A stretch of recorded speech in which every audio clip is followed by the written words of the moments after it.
ഫെബ്രുവരി 7 മുതലൊക്കെ തുടങ്ങി കുട്ടികൾ ഓരോ ദിവസത്തെ തയ്യാറെടുത്തുകൊണ്ടിരിക്കാൻ.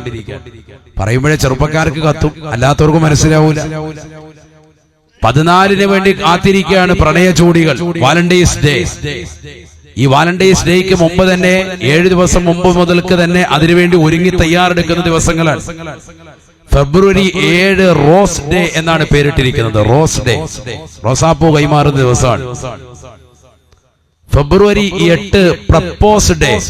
ചെറുപ്പക്കാര് വിളിക്കുന്ന ഓമന പേരാണ് പ്രപ്പോസ് ഡേ. നമ്മൾ മനസ്സിലാക്കണം, പുതിയ തലമുറ അറിയണം. ഫെബ്രുവരി 9 ചോക്ലേറ്റ് ഡേ. ഇന്നത്തെ ദിവസം ഏതായിരുന്നു? ചോക്ലേറ്റ് ഡേ ആണ്. കാമുകിക്ക് ചോക്ലേറ്റ് കൊടുക്കുന്ന ദിവസമാണ്. കാമുകൻ അങ്ങോട്ടും കൊടുക്കും, കാമുകി ഇങ്ങോട്ടും കൊടുക്കും. രാവിലെ മക്കളുടെ ബാഗിലൊക്കെ വല്ലതും ചോക്ലേറ്റ് കണ്ടിട്ടുണ്ടെങ്കിൽ മനസ്സിലായിക്കോ, ഏകദേശം മകളുടെ കാര്യത്തിൽ തീരുമാനമായിട്ടുണ്ട്. അള്ളാഹു നമ്മളെ മക്കളെ സാലിഹീങ്ങൾ ചേർക്കണം.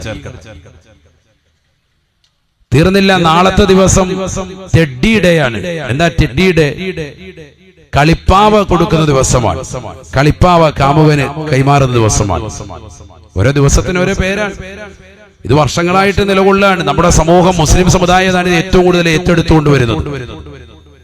അത് കഴിഞ്ഞാൽ പിന്നെ 11 ദിവസം പ്രോമിസ് ഡേ ആണ്. പ്രോമിസ് ചെയ്യാൻ പ്രപ്പോസ് ഡേ ഉണ്ട്, പ്രോമിസ് ഡേ ഉണ്ട്. 12 ദിവസം ആകുമ്പോ പ്രോമിസ് ഒക്കെ കഴിഞ്ഞു. പിന്നെ കിസ് ഡേ ആണ്. പരസ്പരം ഇണക്കുരുവികളെ പോലെ ചുണ്ടുകൾ ചേർത്ത് വെച്ച് ലിപ്ലോക്ക് ചെയ്തുകൊണ്ട് നിലകൊള്ളുക. അതാണ് 12 ദിവസം കിസ് ഡേ. 13 ദിവസമാകുമ്പോ അത് കഴിഞ്ഞു ഹഗ് ഡേ ആയി. മുസാഫാത്ത് കഴിഞ്ഞു. ഇനി പിടിച്ച് മോയനൊക്കെയാണ്. കെട്ടിപ്പിടിച്ച് ഉമ്മ വെച്ചുകൊണ്ട് ഒന്നും കൂടി റാഹത്തായിട്ട് നിൽക്കുക. അതാണ് ഹഗ് ഡേ. ഹഗ് ഡേ 13 പറയുന്ന പേരാണ്. ഫെബ്രുവരി 13. ഫെബ്രുവരി 14 ആകുമ്പോ വാലന്റൈൻസ് ഡേ. ഏകദേശം എല്ലാം കഴിഞ്ഞ് കുളിക്കാൻ പോകുന്ന ദിവസമാണ് അന്നത്തെ ദിവസം. എല്ലാം കഴിയും അന്നത്തെ ദിവസം. അതാണ് 14, ഫെബ്രുവരി 14 വാലന്റൈൻസ് ഡേ.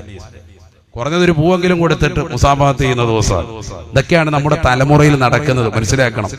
ഇതൊക്കെ നമ്മുടെ മാതാപിതാക്കൾ അറിയണം, പുതിയ തലമുറ രക്ഷിതാക്കൾ അറിയണം. കാരണം ചെറുപ്പക്കാരായ ആളുകൾ ഈ ദിവസങ്ങളൊക്കെ പ്രാധാന്യം കൊടുത്തു തുടങ്ങി, നേരത്തെ തുടങ്ങി. ഫെബ്രുവരി 14 ഒരു ദിവസം മാത്രമല്ല, ഫെബ്രുവരി 7 മുതൽക്കേ തുടങ്ങിയിരിക്കുന്നു ആഘോഷങ്ങൾ. എന്താണ് യഥാർത്ഥത്തിൽ ഈ വാലന്റൈൻസ് ഡേ? എന്താണ് വാലന്റൈൻ എന്ന് പറഞ്ഞാൽ എന്താണ്? അതിന്റെ അർത്ഥം എന്താണ്? പുതിയ തലമുറ അറിയണം.